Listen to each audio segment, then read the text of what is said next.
The question landed like a quiet earthquake, subtle but powerful enough to crack something deep inside him. It was asked casually, almost playfully, during an ordinary moment that should have meant nothing, yet the second it reached his ears, his chest tightened, his breath stalled, and memories he had carefully buried began to rise. She wondered why he did not have a girlfriend, not knowing that she herself was the reason he had learned how to be alone. That single moment became the spark that would slowly unravel years of silence, restraint, and unspoken love. If you believe in kindness, second chances, and the quiet power of love that waits patiently, take a moment right now to like this video, share it with someone who needs hope, leave a comment, and subscribe to the channel. Your support helps stories like this reach hearts that need them most. Michael Carter had built his life on routines because routines did not ask questions. He lived in a modest town outside Columbus, Ohio, where mornings smelled like coffee and fresh-cut grass, and evenings were filled with distant highway hums and porch lights flickering on one by one. He worked as a physical therapist at a local rehabilitation center, a job that demanded patience, empathy, and the ability to listen more than speak. Most people thought of him as kind, dependable, and calm, the kind of man others leaned on without realizing he was quietly holding himself together. What no one saw was how carefully he had arranged his life to avoid emotional risk. He had friends, he attended church on Sundays, and he volunteered at community events, but romance had become a closed door he never tried to open. Not because he did not want love, but because love once had rewritten him in ways he was never able to undo. Her name was Hannah Whitmore. She had come into his life years ago, not dramatically, but gently, the way sunlight slips through blinds in the early morning. She was a speech therapist who worked in the same building, with chestnut hair usually tied back and a laugh that arrived before she did. From the beginning, she made the long days lighter. Lunch breaks turned into shared routines, quick check-ins became longer conversations, and soon Michael found himself measuring his days by whether or not he saw her smile. Hannah never belonged to him, not officially. At the time, she was engaged to someone else, a man who lived 2 states away and worked in finance. Michael never crossed that line. Instead, he stood quietly on the safe side of decency, convincing himself that respect meant silence and that friendship was enough. When the engagement ended unexpectedly, he told himself it was not his place to hope. When she cried in the break room and leaned on his shoulder, he told himself comfort did not mean opportunity. When she eventually started dating again, he told himself love was not a competition he was meant to win.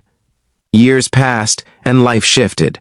Hannah transferred to a different branch for a while, and Michael assumed that chapter was over. He tried dating once or twice, but every conversation felt hollow, every connection forced. The women he met were kind, interesting, and genuine, but none of them made him feel the quiet sense of belonging he had once felt simply sitting in silence next to her. Eventually, he stopped trying, telling himself that some people were meant to build meaningful lives without romantic attachments. Then, unexpectedly, Hannah returned. She was assigned to the Columbus branch again after a corporate restructuring, and on her first day back, Michael felt his carefully balanced world tilt. She looked older, more grounded, but the warmth was still there. Their reunion was easy, comfortable, as if time had politely stepped aside for them. Slowly, they fell back into familiar rhythms, sharing coffee breaks, discussing patience, and occasionally walking to their cars together as the sky darkened. This time, Hannah was single, though Michael did not know why. He also did not ask. He had learned that curiosity could be dangerous when feelings were involved. Still, something had changed between them. There was a gentler awareness, an unspoken closeness that lingered in pauses and glances. Michael felt it, but he did not trust it. One evening, after a long day, they sat in the empty staff lounge while rain streaked the windows. They talked about life, about burnout, about the strange ways time reshapes priorities. It was then, with no warning and no weight behind it, that Hannah wondered aloud why Michael did not have a girlfriend. She said it with a smile, as if asking about a favorite restaurant he had never tried. Michael laughed it off, offering a vague explanation about being busy and content. But inside, something fractured. He realized how invisible his feelings had been, how thoroughly he had hidden them, not just from her but from himself. That night, he drove home in silence, the rain following him like a memory that refused to let go. Over the following weeks, he found himself noticing things he had ignored before.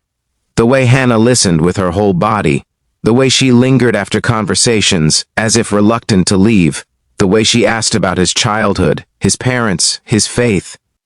These were not casual questions. They were the kinds of questions people asked when they were trying to understand where someone fit into their life. Michael struggled. He prayed more. He journaled late at night, trying to untangle what he owed himself versus what he feared losing. He told himself that speaking up could ruin everything, that silence was safer. But safety, he was beginning to realize, had also kept him lonely. The turning point came during a community fundraiser organized by the Rehabilitation Center. Families gathered, music played softly, and the air smelled like grilled food and summer heat.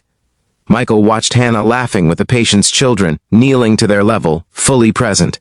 Something inside him settled. He realized that regret would be heavier than rejection, that unanswered questions would echo longer than honest words.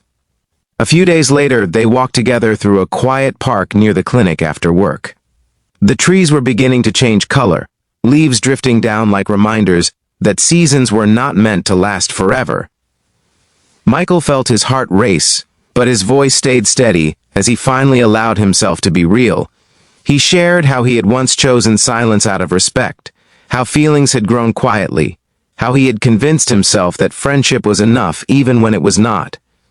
Hannah stopped walking. She looked at him with a mix of surprise and recognition, as if pieces of a puzzle had finally aligned.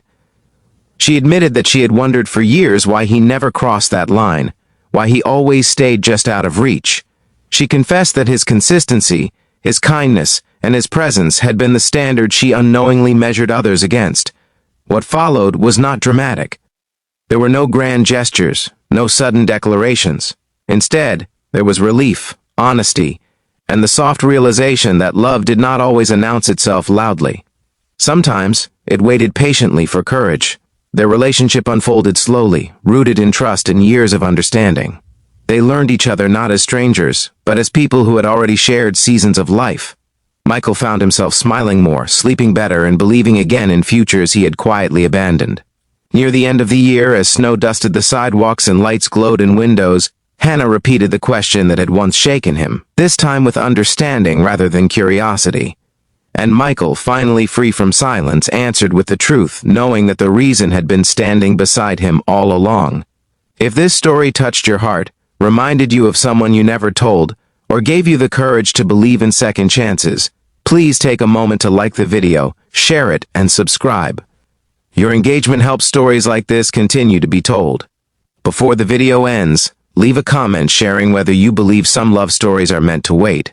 Because sometimes, the most powerful love is not the one that arrives loudly, but the one that stays quietly until you are brave enough to recognize it.